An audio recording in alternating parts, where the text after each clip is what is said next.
más fiel, ¿no?, a lo que venía siendo su carrera, consciente de que tiene que afianzar su posición, inicia una política interior de una manera, vamos, absolutamente, en fin, contundente, robusta, A ver, no lo sé que cómo se llamarlo. llama de miedo. Sí, Aquí, porque sí, no, primero de miedo y de eliminación del enemigo, es decir, básicamente. Primero los sí, elimino y los que sobrevivan van a tener más miedo que a exactamente. nadie, justo.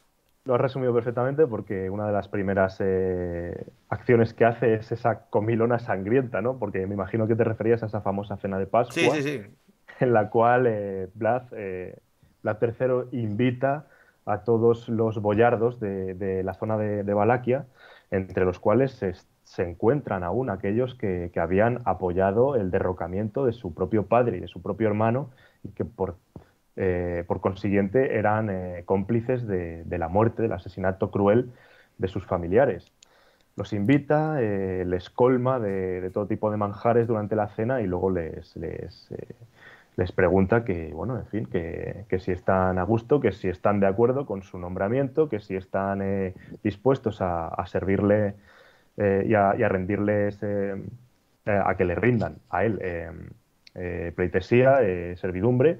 Y bueno, todos se posicionan a favor, como no. Hombre. Él dice que no se fía de de ninguno de ellos, y es cuando tiene lugar el primer empalamiento como tal de Vlad, ahora ya sí, Vlad Tepes. Hay que decir que el empalamiento era un instrumento ya no solo de ejecución, acababan muriendo, es evidente, ¿no? Pero sobre todo era un instrumento de tortura, ¿no?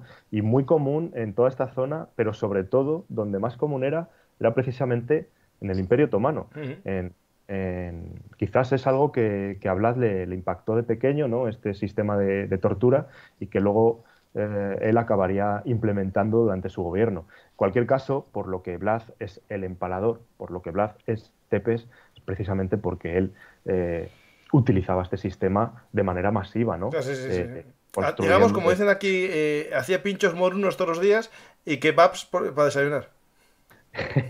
Exactamente, exactamente. Entonces, bueno, aquí es donde tiene lugar el primero de estos empalamientos masivos, Aquí, comenzando por los antes de boyardos. hablar Sí, del discurso que da para empalarlos, antes que es muy bonito, si no vas a mencionar tú, más o menos lo puedo resumir yo, sí, es te lo dejo, te lo interesante dejo. el empalamiento. Es que tengo miedo que me castiguen los de Facebook. Hay dos versiones, ¿no?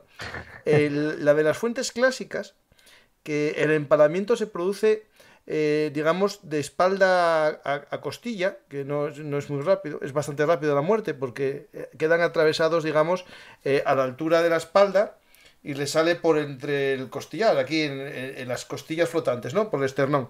Esa es Sí, la versión de las fuentes clásicas, pero la versión moderna, al final es como las crucifixiones, ¿no? Es decir, cuando se habla de las crucifixiones, los sí, crucificados romanos, hay obras que tienden a mostrar primero atados a una soga, a las manos, otros la punta, digamos, clavada en la mano, y los forenses actuales determinan que el enclavamiento se hacía aquí en la muñeca, porque si no sí. el desgarro que se hacía en la mano haría que se cayese y es más duro aquí.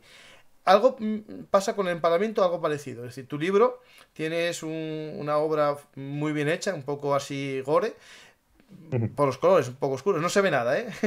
Pero es el empalamiento, digamos, por el orto, ¿no? Empieza, digamos, por abajo y poco a poco, digamos, va ascendiendo, o mejor dicho, descendiendo el reo, descendiendo la persona y se va hincando cada vez más en el palo y le va desgarrando todo el intestino, le desgarra el estómago, le desgarra todo lo que es los pulmones, la tráquea y le sale al final por la cabeza, ¿no? O por aquí. Claro, en las obras suele Sí, aparecer por la boca, pero realmente sería más bien por el cuello, ¿no? Es decir, ese es sí, el empalamiento. Estamos hablando de una muerte muy lenta y muy dolorosa. lenta. No estamos hablando de, la murió. Es igual que la crucifixión.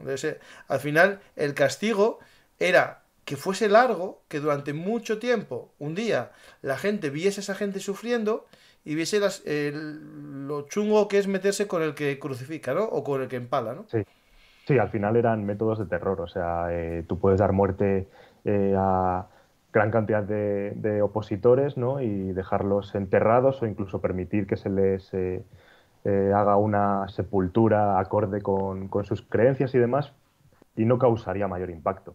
El empalamiento, y más si es un empalamiento masivo, no tiene mayor objetivo ni otro objetivo que el de realmente causar el mayor terror posible. Lo que decías es cierto. Las fuentes históricas sí que hacen referencia a empalamientos, digamos, como los que hemos descrito, ¿no? De introducir una estaca con punta roma por el orto y que finalice saliendo por la boca o incluso atravesando a la altura de las clavículas, Sí, de por las donde encuentra costillas. hueco. Mm. Em, y también hay otros que eran directamente estacas afiladas en las que se ensartaba a la gente. También hay ilustraciones por ahí no contemporáneas, pero sí quizás más fiables por ser más cercanas en el tiempo, en las cuales eran directamente cuerpos ensartados en picas.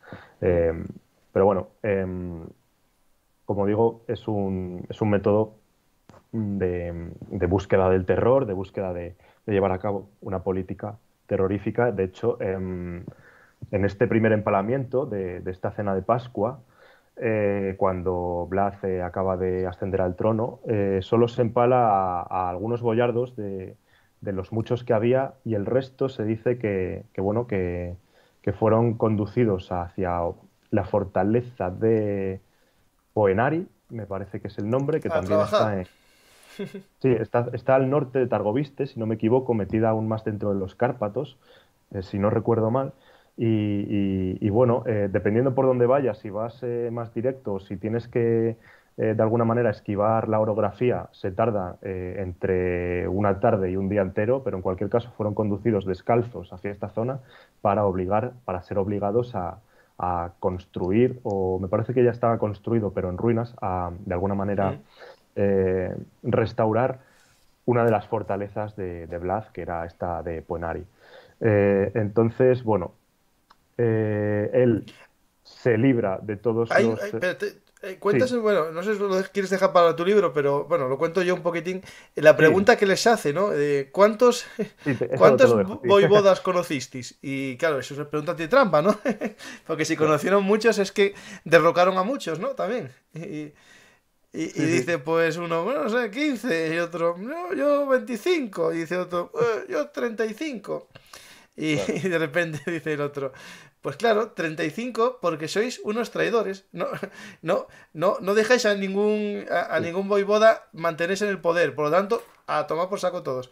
Y aquí vais sí, a saber quién manda, que soy yo, y a mí no me vais a derrocar. Bueno, al final exactamente. lo derrocaron, ¿no? Una Sí, sí, sí. cosa, Eduardo, que no lo mencionamos aquí, ¿quién eran los boyardos? Los boyardos es la nobleza, es decir, como aquí estamos hablando, la nobleza terrateniente, los que poseen las tierras, que también son los amigos, ¿no? O las víctimas, mejor dicho, de otro personaje que tratas en tu libro, que es Iván el Terrible, ¿no? Y su Sí, masacre de boyardos, porque eran los que siempre hacían o trajinaban en contra de un rey. Estamos justo en este momento, siglo XIV, siglo XV, bueno, estamos en el XV en este libro, en este periodo, en el que el rey todavía es un primero inter pares, ¿no? Todavía no es el poder absoluto, se tiene que eso es. ganar el respeto de la nobleza cuando llegan a un territorio o son nombrados reyes, se ganan el puesto, ¿no? Entre los nobles y empezamos un periodo en el que el rey es rey y no tiene que rendir pleitesía a los inferiores, ¿no? Y este hombre creo que está inspirado en el principio de que el príncipe es superior a los boyardos y por tanto no tiene que pedir justificaciones. Sí, en cualquier caso, lo que sí era necesario, eran conscientes de ellos que tenían que tener un mínimo apoyo Mm. de al menos gran parte de la nobleza, en este caso de los boyardos, porque al final las conspiraciones estaban a la orden del día y no hacía falta demasiado para que de una conspiración pudiera surgir, tuviera éxito y pudiera surgir un nuevo vaivoda en este caso, ¿no? Entonces, sí era algo a tener en cuenta, el poder rodearte de los boyardos afines, como así hizo Vlad cuando subió al trono. Pero bien es verdad que empiezan a verse matices también de ese absolutismo, ¿no? Y de cómo el príncipe pues, es el que tiene pleno derecho a todo este tipo pues de cosas. Por mencionar una anécdota en este punto, se habla también de la famosa Copa de Oro, que tampoco es Mm. que esté rigurosamente documentado y pueda considerarse 100% verídico históricamente hablando, de esa Copa de Oro que Vlad dejó en mitad de la plaza más grande de Targoviste, encima de una peana, y dijo bueno, que como era tan temido, nadie osaría robar esa copa de oro, una copa de oro que en la época podría costear a lo Sí. mejor un palacio entero, no una casa al menos decente, ¿no? Digamos. Eh, Tan pobre como era el pueblo, no osó nadie robarla, porque bueno, porque bajo pena de estar, de acabar empalados, pues nadie osó siquiera intentarlo, ¿no? Decía, que no,